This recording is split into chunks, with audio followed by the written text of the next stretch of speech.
Yeah, it's shocking again, unfortunately. Now, it looks as though the Keir Starmer regime's next target is workplace banter. New laws drawn up would see diversity officers hired to crack down on workplace banter deemed offensive. These new employees will be tasked with, among other things, protecting staff from the possibility of offensive content of overheard conversations. Esther, so basically hearsay. Can you believe it?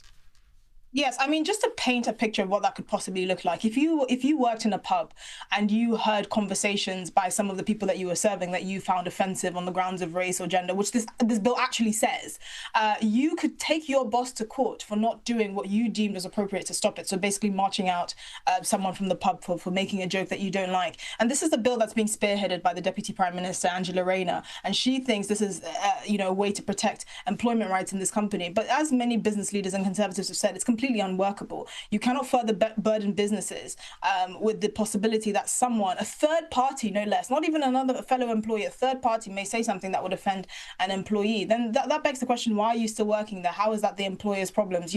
Employers can't screen everything that potential customers says. It's just an unusual, unworkable burden, but it's something that Angela Rayner seems to be pushing through as part of the employment rights bill, which has been quite strongly fought over in Parliament.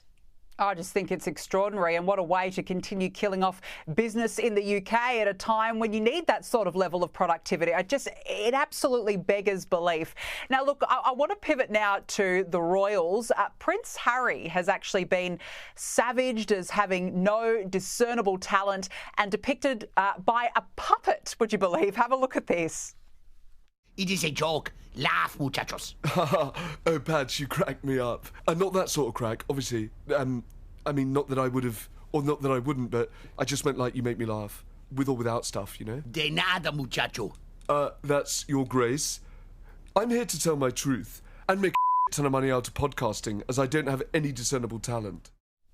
Esther, I've got to say, I thought it looked like the Prince myself, but you've got to laugh, don't you?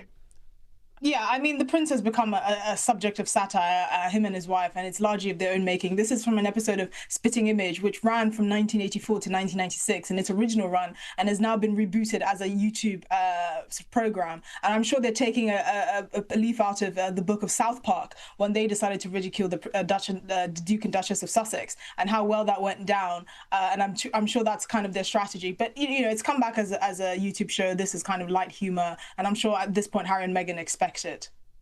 We're almost out of time, but do the UK public still laugh when it comes to Prince Harry and Meghan?